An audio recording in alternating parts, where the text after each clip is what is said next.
New Thought Media Network.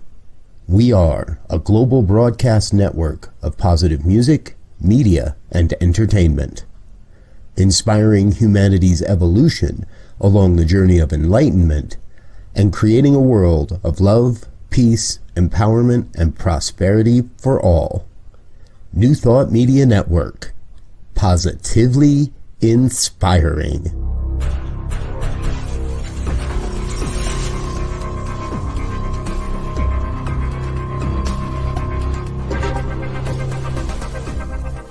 Live from a secure concrete bunker somewhere in Ohio, New Thought Media Network presents Pastor Michael Mangus with Friday's Fireside Chat, spiritual conversation for today. Here he is from the secret radio room, surrounded by thousands of watts, Pastor Michael Mangus.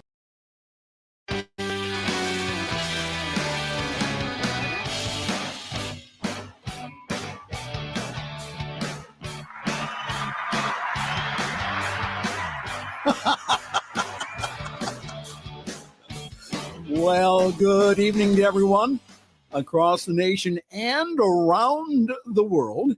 It is time again for another fun-filled throw-packed, guaranteed, and a little snowy today edition of the Fireside Chat here on the New Thought Media Network. I am Pastor Michael Mangus, and I am broadcasting from the secret radio room, surrounded by thousands, and I mean thousands of watts, in the secure concrete bunker somewhere in Akron, Ohio, that has a foot of snow next to the outside door. Anyhow, we have a wonderful show for you this evening. Please feel free to interact with us by posting your comments below on Facebook. Now, we are recording, but you can still put your comments down there. And again, for all of my shy people out there, I know some of you are out there. Please feel free to interact with me by sending me an email, pastormichaelmangus@gmail.com, pastormichaelmangus@gmail.com. So the purpose of our fireside chat here is to talk about contemporary issues from a New Thought perspective. And again, as I keep saying, I want us all to have a new thought about what is going on around us, and also our part in it. We talk about that every single Sunday, or most every single Sunday in our centers, where we talk about oneness. Well, if we're all one, then we all have a part in what is going on in the outer. So again, you don't have to agree with me, but again, I'm giving you something to think about. So we're recording today here at around 12 noon Eastern, because our regular guest, Amazon best-selling author, speaker, and minister, the Reverend Dr. Charlette Manning, whose Sunday masterclass at 8 Eastern, 6 Mountain, here on the New Thought Media Network, has been highly successful and well-received. And the reason we're taping early is so that we can have her on the show. And also so I can get up early. I slept in yesterday until like 12:30. I'm going, man, I need to get up earlier. So I did today so that we could go ahead and we could tape this with Dr. Manning. Again, her show on Sunday evenings is out of sight. And this Sunday, we will have our Valentine's Day show with her, with relationship expert, Dr. Phil Good. Phil Good will be on our program this week.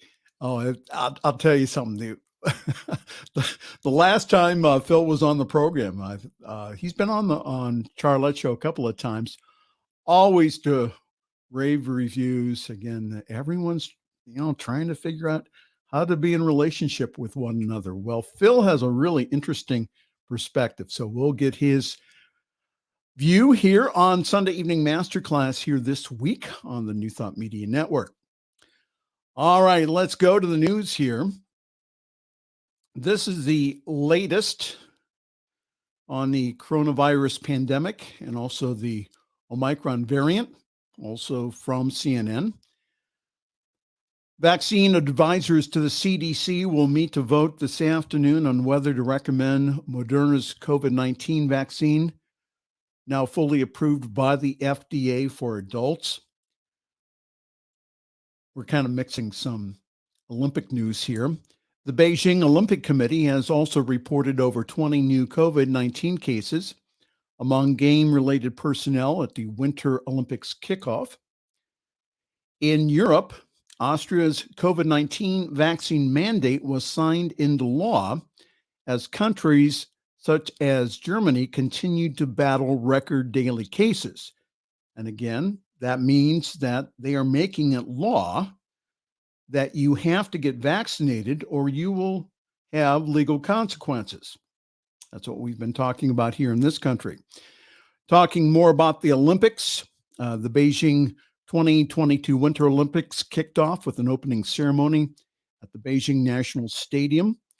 The games will run until February 20th as Beijing becomes the first city to host both the Summer and the Winter Olympics.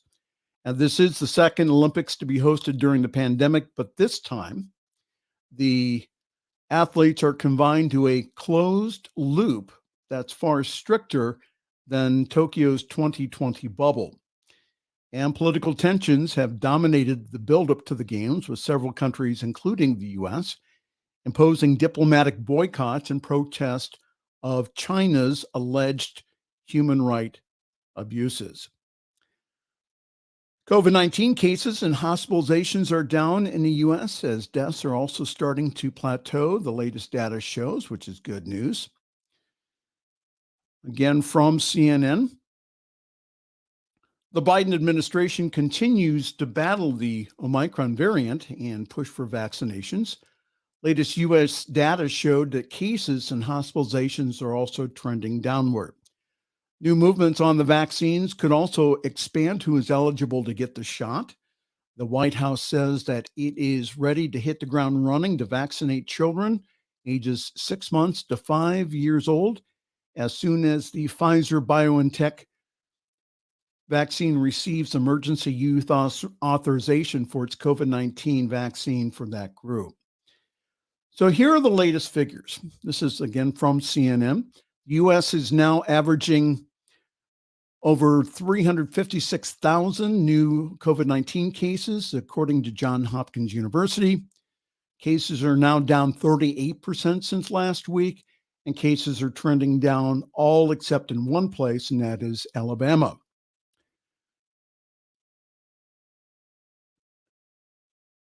The U.S. is now averaging 2,441 new deaths each day, according to Johns Hopkins. And this is 7% higher than a week ago, but it's also been holding steady over the past couple of days. The U.S. will likely surpass 900,000 COVID-19 deaths today or tomorrow. And here was a surprise, something that threw the stock market off because the investors were thinking that the news was going to be bad. Again, from CNN, despite Omicron, Americans beat expectations by adding 467,000 jobs in January. America's job recovery got an unexpected boost in January, despite Omicron. The economy added 467,000 new jobs last month. That was significantly better than most economists had expected. The unemployment rate rose to 4%, the first increase in the jobless rate since June of 2021. So again, the reason that stocks went down yesterday was because, again, they thought that this news was going to be negative. Interesting.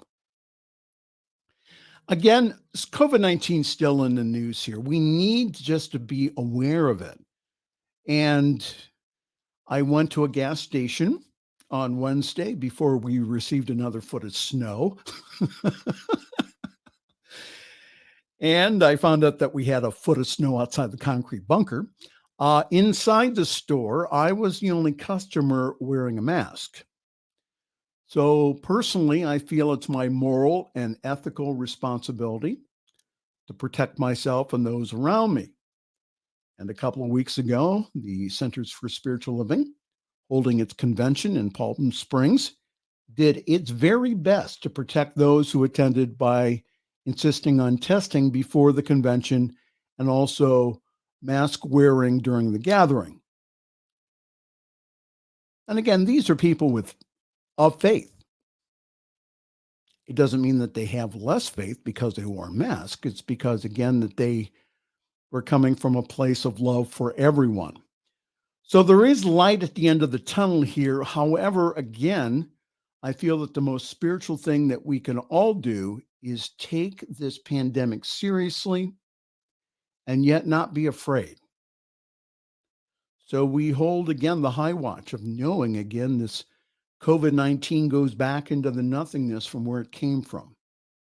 So we know that. And again, hello, welcome. This is a Friday evening fireside chat here on the New Thought Media Network. Pastor Michael Mangus going over the news, and in just a few moments, live from our Washington, D.C. bureau, deep inside the newsroom of the New Thought Media Network there in our nation's capital, we'll be having our special guest, my good friend, the Reverend Dr. Charlette Manning.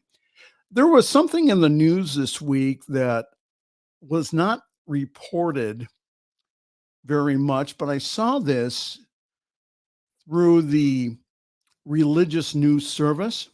It's a wonderful organization that, again, has been around for years that reports on religion in not only the United States, but also around the world. President Joe Biden this week at the National Prayer Breakfast calls for unity, and he took advantage of a smaller, more intimate setting to reach out to his political adversaries. Appearing to a forum of camaraderie increasingly rare on Capitol Hill, President Joe Biden launched the power of faith in his speech at the National Prayer Breakfast on Thursday, that was February 3rd, calling for unity at an unusually intimate gathering of the annual religious gathering. Speaking in an auditorium in the visitor center of the U.S. Capitol, Biden singled out those who in the room had recently lost loved ones, recalled with frustration January 6, 2021, where Capitol attacks happened, and lamented the waves of death spurned by the ongoing pandemic. Amid such difficulties and divisions, Biden told the audience, compromising of mostly members of Congress, that his Christian faith reminded him of the importance of service. He said, in a moment of great division, our democracy is at grave risk. Biden added, rather than drive us apart, faith can move us together. And because all the great confessional faiths share the same fundamental basic beliefs, not just faith in a higher power, but faith to see each other as we should, not as enemies, but as neighbors, not as adversaries, but as fellow Americans, as leaders of this nation who work and pray together. And again, this was not reported on CNN at all. I did not see anything on CNN. Thursday's prayer breakfast was smaller than before the pandemic, the byproduct of the COVID-19 restrictions and an effort by organizers to refocus the gathering. Organizers suggested that this year was meant to shift the focus of the National Prayer Breakfast.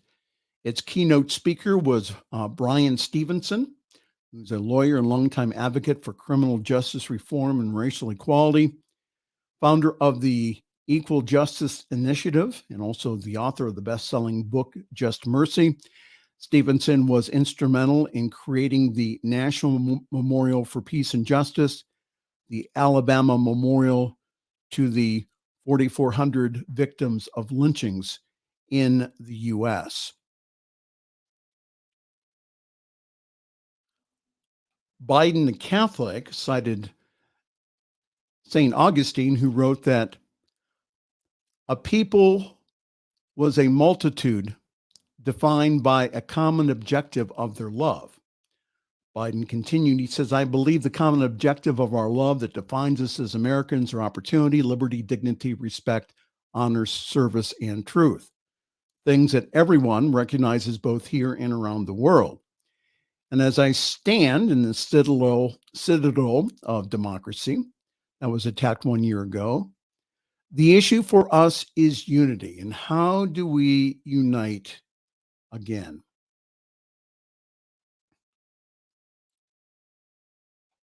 Stevenson based his talk on the words of the biblical prophet Micah.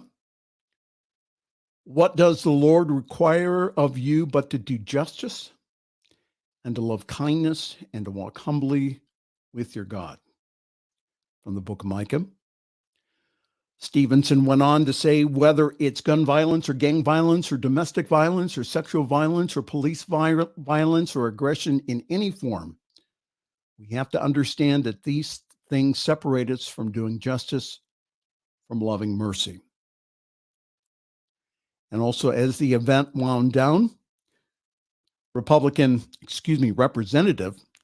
Lucy McBath, who's a Georgia Democrat, read from Philippians 4, verses 4 through 9, shortly before Senator Cindy Hyde-Smith, who's a Mississippi Republican, closed the proceedings in prayer. Father, I lift up those of us who have been put into positions to lead this country. Hyde-Smith prayed, convict our hearts to right the wrongs and to be brave and steadfast against evil. May your will be done, and may the decisions be pleasing unto you. Amen. I think the article speaks for itself, so I don't feel that I need to comment. But again, I think that what's going on here is people are re-examining the relationships to each other and the relationships of the two parties, especially on Capitol Hill, and that things need to be done to promote unity, as what happened during the wonderful National Prayer Breakfast here. Well, hi there again, and welcome. This is the Friday Evening Fireside Chat here on the New Thought Media Network.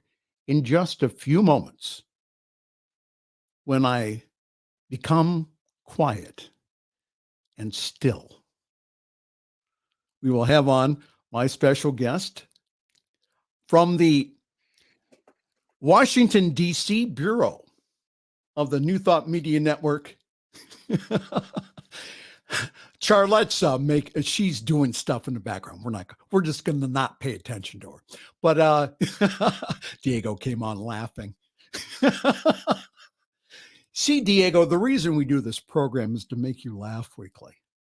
That's the reason, nothing else. But the Reverend Dr. Charlette Manning from our nation's capital, she will be on here in just a few moments. All right. So again, this week, an article that I saw, again from the Religious News Service, was this opinion article about Whoopi Goldberg's thought on The View earlier this week.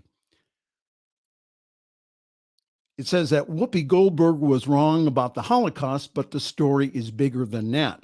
Goldberg has apologized in a tweet on Monday for saying that the Holocaust was not about race. Her initial comments Monday morning on the ABC's The View. Now, this commentary is by Rabbi Jeffrey Salkin. Rabbi Jeffrey is from Hollywood, Florida. He leads a congregation down there of the Reformed Jewish faith. And this is what he said. This is what he wrote. Just so you know, this is what Jews have been enduring almost since the end of the siege in Collinsville, Texas. A school board in Tennessee has pulled Moss, that's Art Spiegelman's graphic novel about the Holocaust, from its school's reading list. And again, this is all of Rabbi Salkin's opinion here. If I did know better, I would suspect that Art orchestrated this whole thing just to push sales of his classic work. I don't think so. But anyhow, since the Texas incident, there were swastikas on the pillars of Union Station in Washington, D.C. There were anti-Semitic flyers in Surfside and Miami Beach, Florida, claiming Jewish connections to COVID. Neo-Nazis marched in Orlando, Florida, a march in which Florida's Governor Ron DeSantis has refused to condemn. Amnesty International branded Israel an apartheid state, and these attacks on Jewish sensitivities and sensibilities have been happening almost on a daily basis. And on The View, Whoopi Goldberg made foolish remarks about the Holocaust. Again, this is Rabbi Salkin's opinion here. He goes on to say, the Holocaust is not about race. This is what Whoopi Goldberg says. It's about man's inhumanity to man. For Whoopi, the Holocaust was about two white groups of people. And later she apologized, admitting that she misspoke. And on the Today Show, again, Reverend Salkin, again, is very well known out there. He said that the Holocaust is not about race, but about man's inhumanity to man. I should have said it was about both. And Jonathan Greenblatt from the Anti-Defamation League shared this, said the Holocaust was about the Nazis' systematic annihilation of the Jewish people, who they deemed to be an inferior race. So the rabbi says, I stand corrected. And yet on the Late Show with Stephen Colbert, Whoopi doubled down. She says, I feel being Black. When we talk about race, it is a very different thing to me. So I said, I thought the Holocaust wasn't about race, and people got very angry and still are angry. But I thought it was a salient discussion because as a Black person, I think of race as being something that I can see. And when you talk about being a racist, you can't call this the Holocaust racism. This was evil, and this wasn't based on skin. You couldn't tell who was Jewish. You had to delve deeply and figure it out. So this is what happened. ABC suspended Whoopi from The View for 2 weeks. ABC President Kim Goodwin says, while Whoopi has apologized, I asked her to take time off to reflect and learn about the impact of her comments. The entire ABC News organization stands in solidarity with our Jewish colleagues, friends, and family and community. So Rabbi Jeffrey goes on. He says, first, let's deal with the ABC suspension of Whoopi Goldberg. I understand why it happened, he wrote. He says ABC was correct responding not only to Whoopi, but probably not even particularly to Whoopi, but to the spate of anti-Semitic incidences in this country. And some critics like Joel Pollack, who's a conservative pundit, thinks that it is a distraction from the real anti-Semitism in this country, calling the ABC move a virtual signaling. And again, the rabbi goes on, if this is the case, then it would be relatively new and different form of the virtue signaling, one that has to take Jewish sensibilities into account. Nevertheless, he wrote, I am opposed to the ABC suspension. Whoopi made an intellectual error. Her remarks were misguided, but they were not hateful nor hate-filled.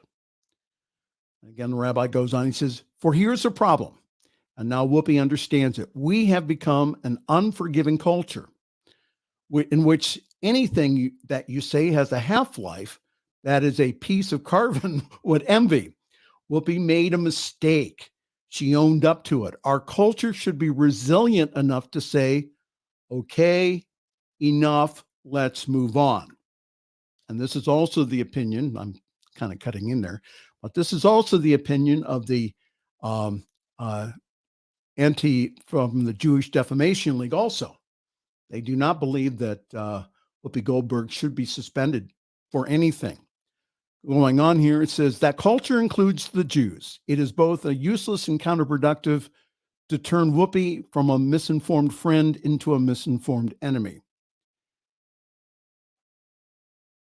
And it goes on, it says Whoopi's an entertainer. She and her colleagues never signed up to become Holocaust historians or moral philosophers or whatever. And one of these days, we will get over our infatuation with celebrities and recognize them for what they do, which is entertain. Second, this is what Whoopi initially got wrong and which she now understands a little better. The Holocaust was about race, and this is crucial, but race as the Nazis defined it. Let me say one more time for those of you who have not been listening. The Jews are not a race, though it was fashionable for Jews and also for anti-Semites to think so. Any visit to Israel would dispel that notion. Actually, you don't need a 12-hour plane flight to confirm that. Go into any synagogue and you will see Jews of all colors and races. Come to my religious school in Florida and look how the students look. The Jews are not a race, but the Nazis thought the Jews constituted a race, and they applied the most sadistic version of pseudoscience to that definition. The Holocaust was about race, the Jewish race as the Nazis defined it. And no, Whoopi, not all Jews are white, even visually.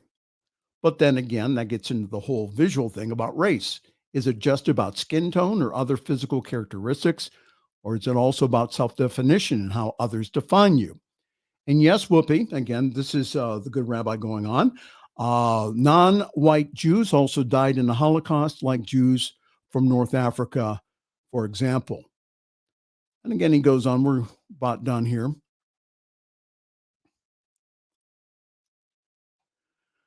There is something else that Whoopi got wrong, that the Holocaust was simply about two white groups of people. That statement was dismissive and cruel in its disrespect to the victims of the Holocaust. And finally, there was Whoopi's assertion that the Holocaust was not about man's inhumanity to man, or that it was about man's inhumanity to man. No, I'm not buying into that, and I invite you not to buy into that either, to subsume at the Holocaust into a pile of other hateful episodes in human history in and of itself is a grave respect to the victims. So as he writes these words, he is preparing to take his synagogue's teens to Washington, D.C., and they'll be visiting a lot of different places, and also including the U.S. Holocaust Memorial Museum. And this is what Rabbi Salkin will be telling his young people. He says that we sometimes use the phrase never again. He says, I believe in never again, and I also believe in never before. He says, never before has a state set out as a matter of principle and policy to annihilate every man, woman, and child belonging to a specific people.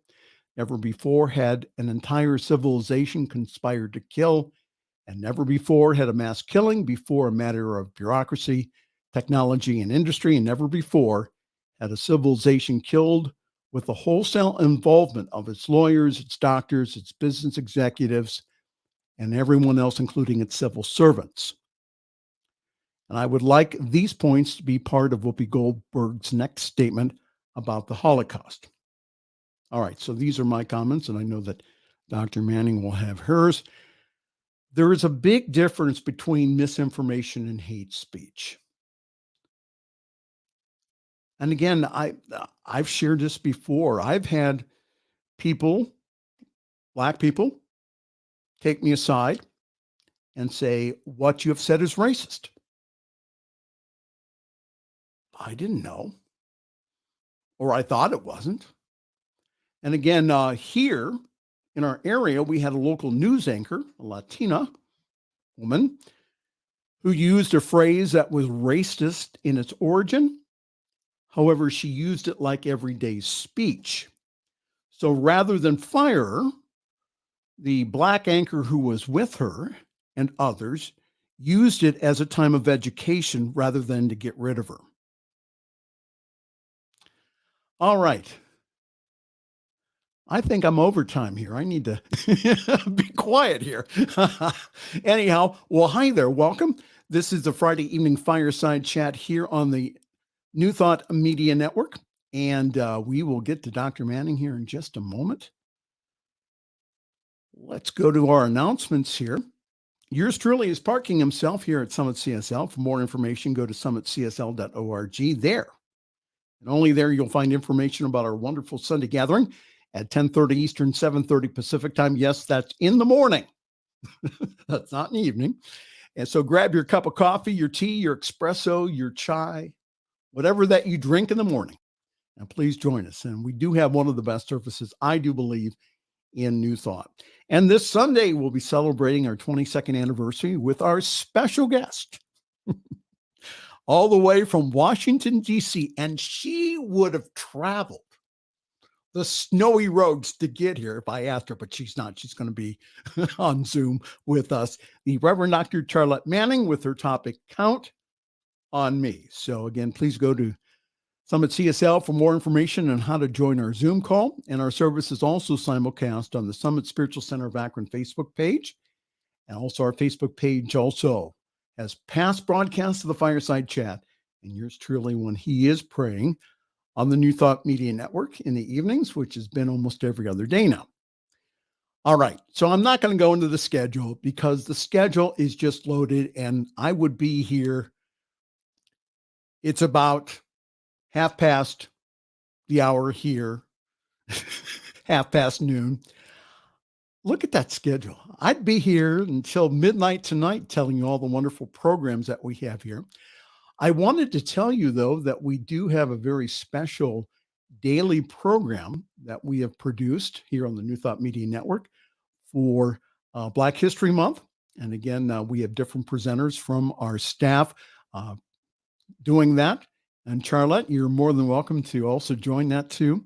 But we have different offerings here.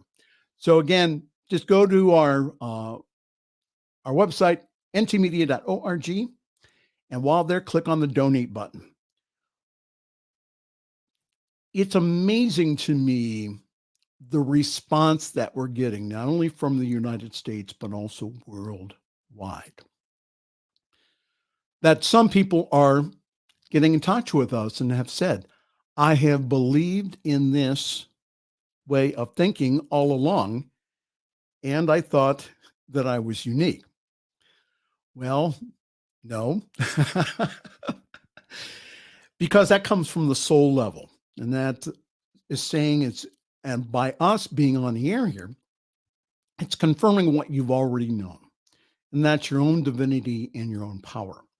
So again, we have a lot of different programs to meet that. And again, we ask you to be in partnership with us by supporting us through your financial giving. And again, the money given here is used 100% again to propagate the network worldwide. And again, we don't convert. What we do is we have a conversation with individuals using this wonderful medium.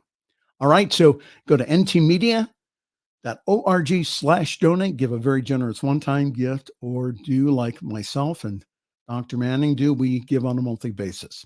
So again, either way helps us a lot. And we thank you so very much. Okay, I Talk long enough. Now time for break. And then we'll be back with the Reverend Dr. Charlette Manning. You are on the Fireside Chat here on the New Thought Media Network.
The views and opinions expressed by Pastor Michael Mangus are generally right. However, they are his own and do not reflect the views and opinions of New Thought Media Network, Centers for Spiritual Living, or any other person living or dead. As they say in the 12-Step Recovery Program, take what you like and leave the rest. Here again is Pastor Michael. Yeah, just bring it back. Just bring it back to me, Diego. Yeah, I know. I had that happen to me also, where the browser, if you don't click right on it on the StreamYard tab there. See, we don't have buttons here. We have like mouses and arrows and all kinds of stuff. So anyhow, well, hi there, welcome. You're in tune with the New Thought Media Network and the Friday evening Fireside Chat with Pastor Michael, and with us from our nation's capital, Washington, D.C., from the concrete bunker that we have for her there, deep inside the New Thought Media Network complex there, it is my good friend, the Reverend Dr. Charlette Manning. Welcome to the... Hi there. How are you? Chat. Woo! Good. Yeah. Hey, Diego. Are you going to come and help me dig out now? Boy, you needed that disclaimer today, didn't you? What?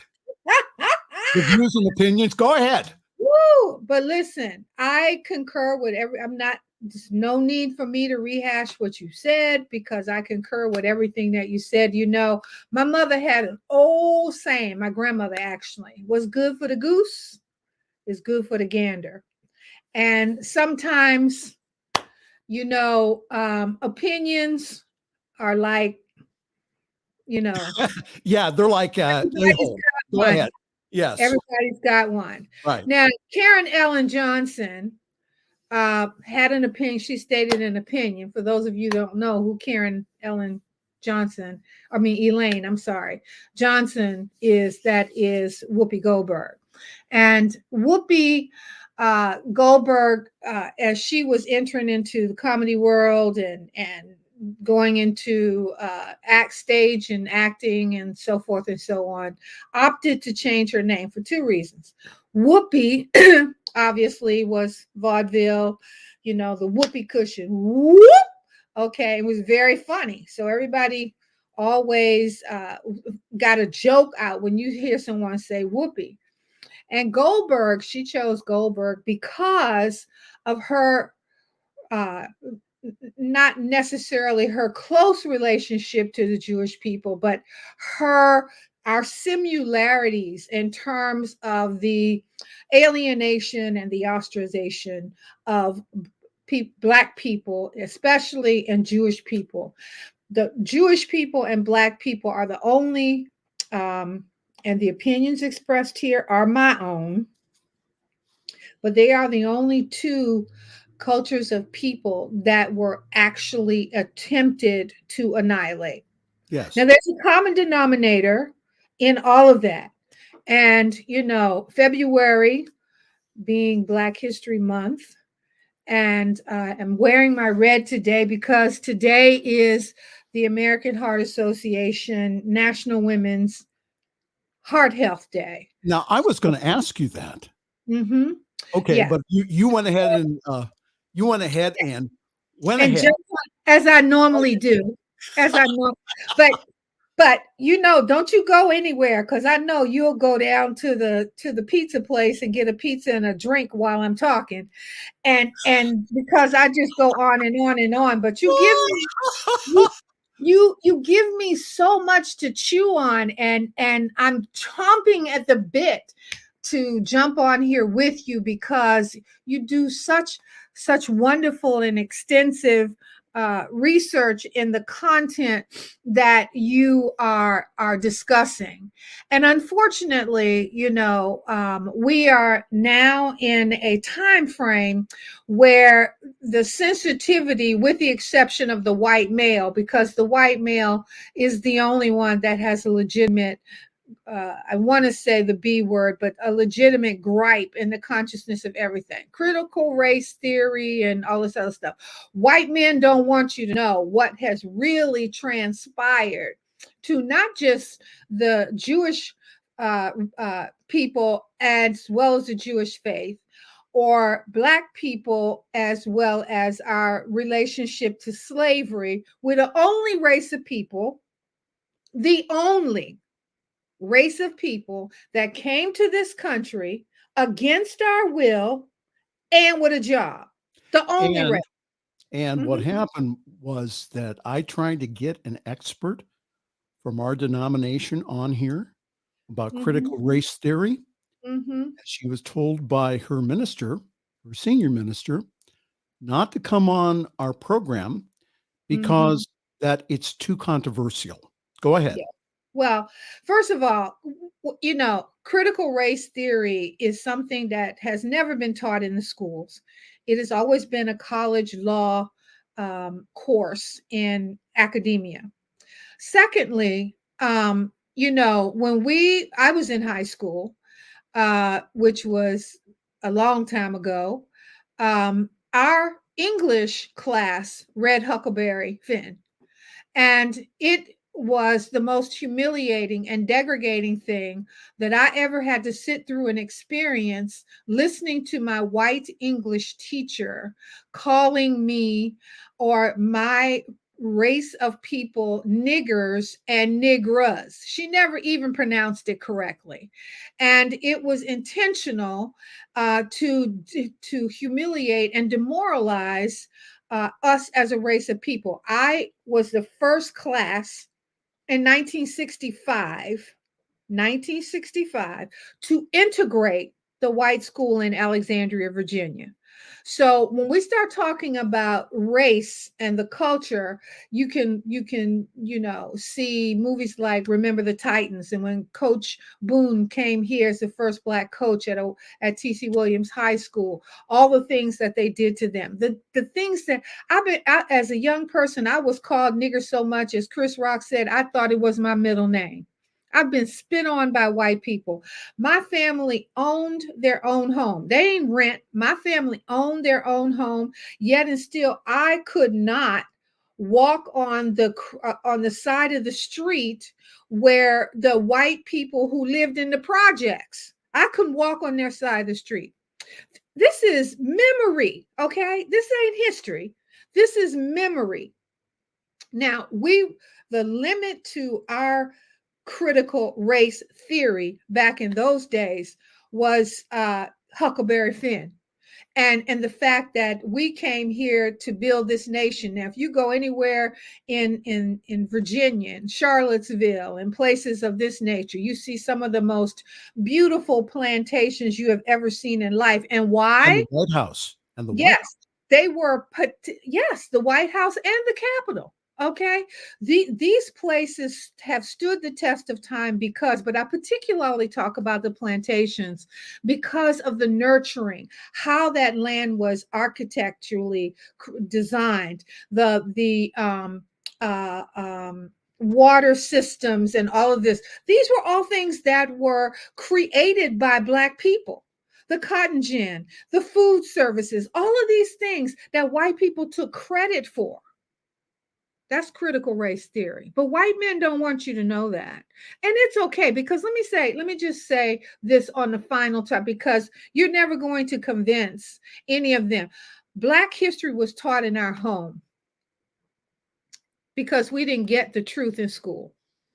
So the background, I mean, the every Sunday when we came home from church, there were two things that we had to do.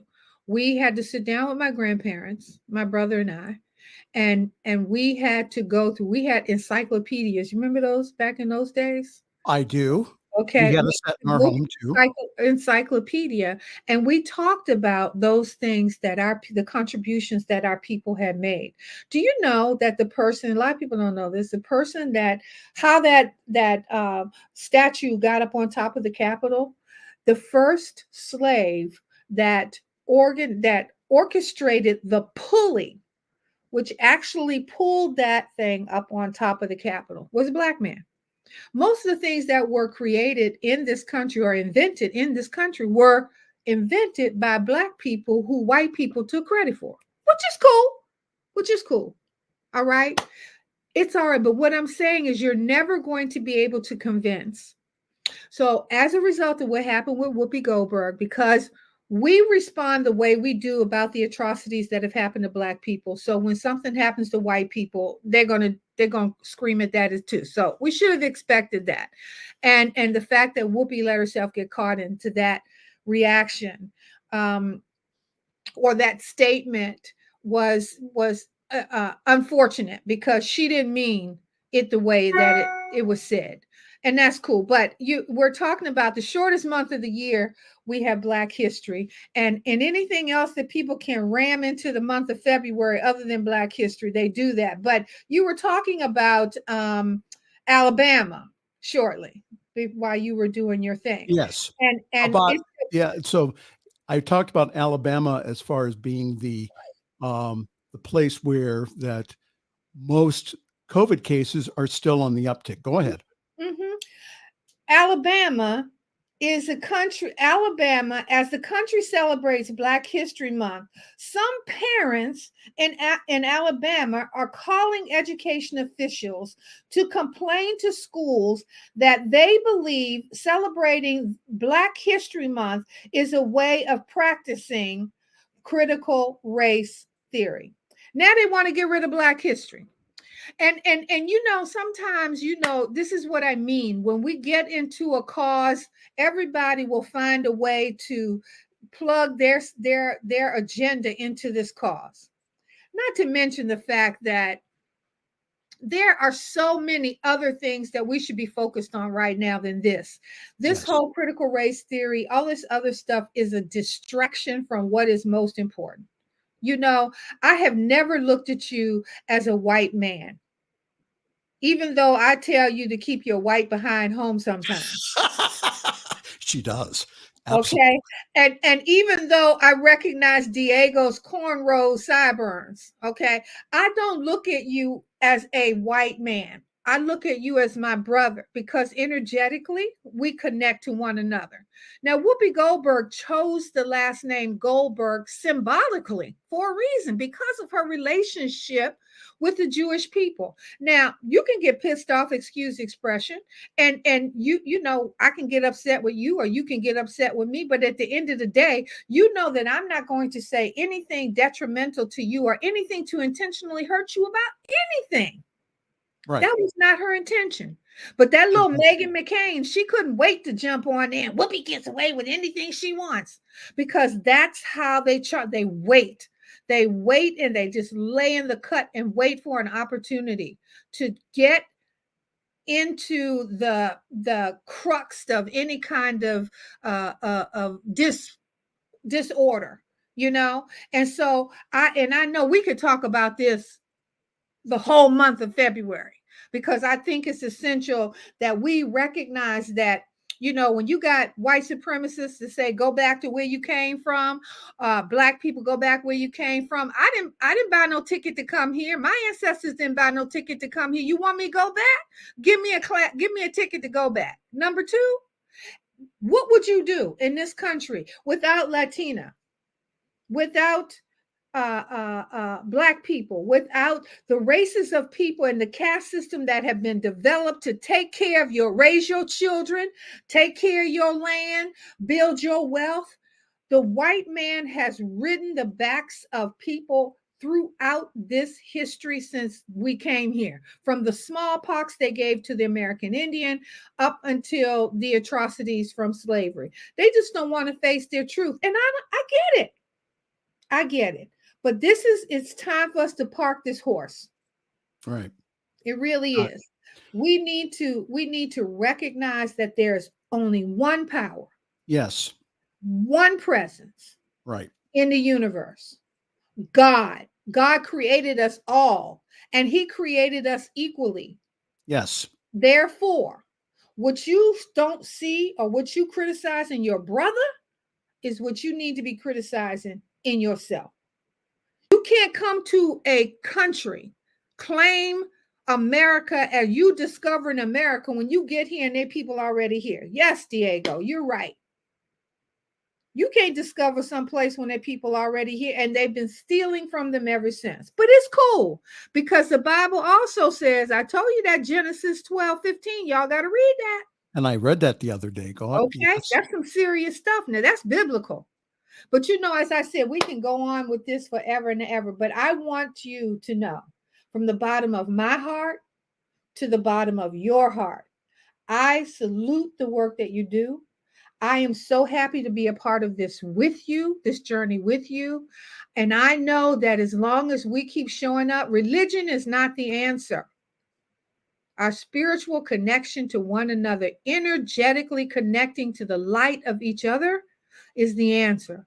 So birth is painful. Birth is ugly. You want to beat that daddy up while you're going through them labor pains. But trust me when I tell you, when we give birth to this new consciousness, 2222, we're going to be an awesome people. So stay prayed up and know that God is on the throne. If you wondered what you said, what the heck did you guys, what did you do?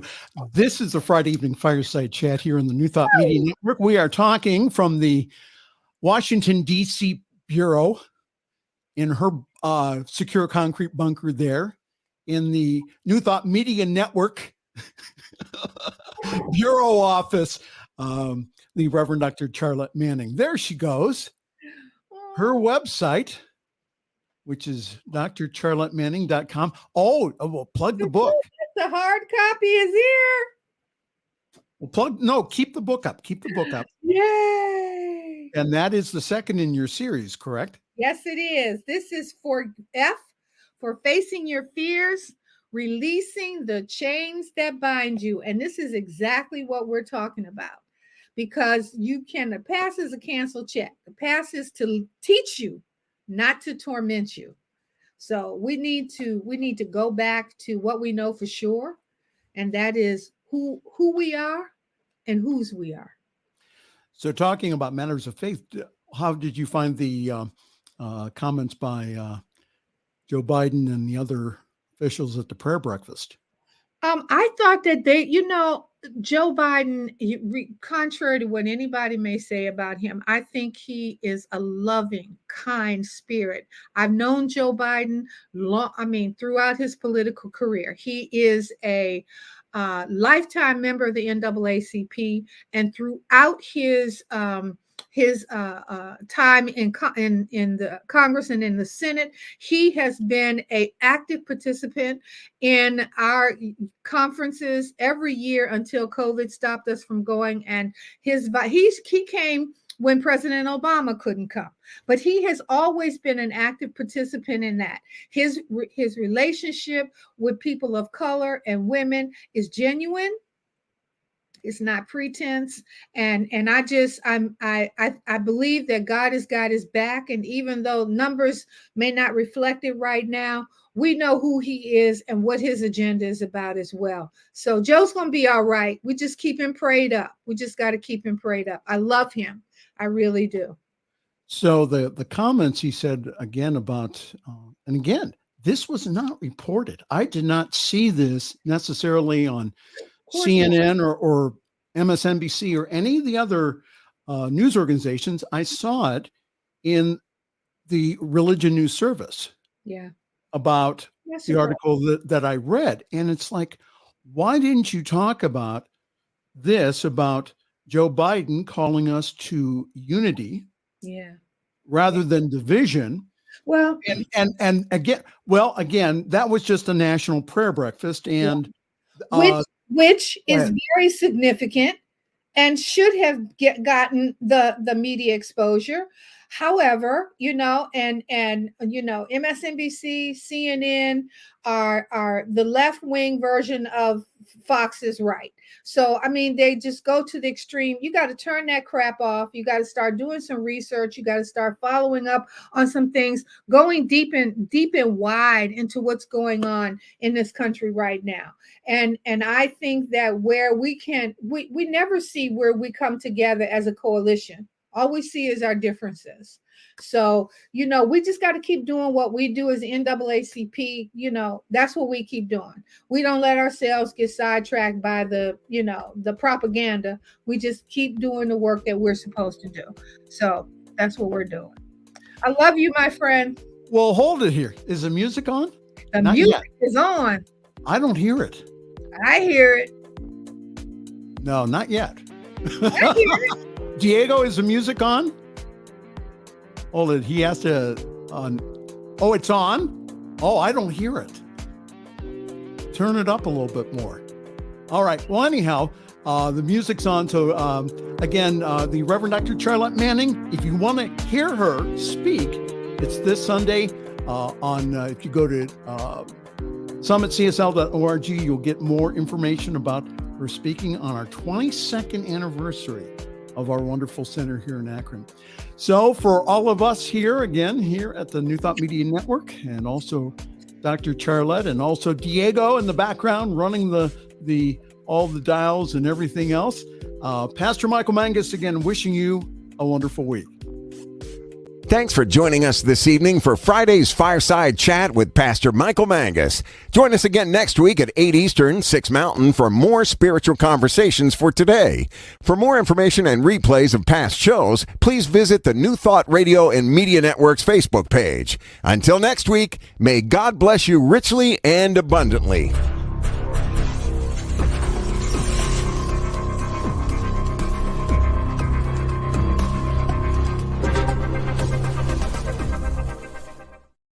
New Thought Media Network is on the rise.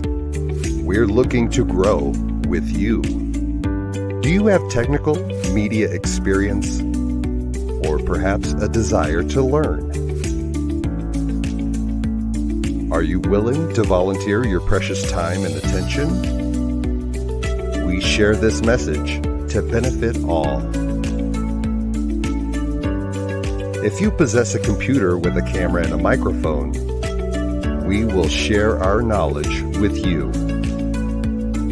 Behind the scenes or being the star, let us bless our one. Contact us at info@ntmedia.org.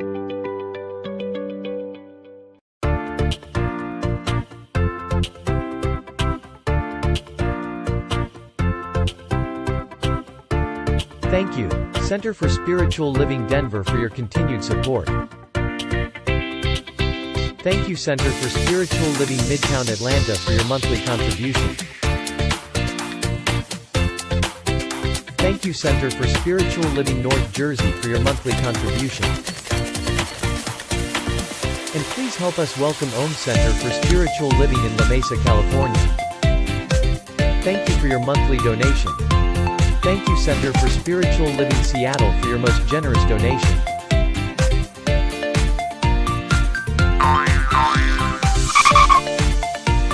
And a Special thanks to Heckerland Foundation for your generous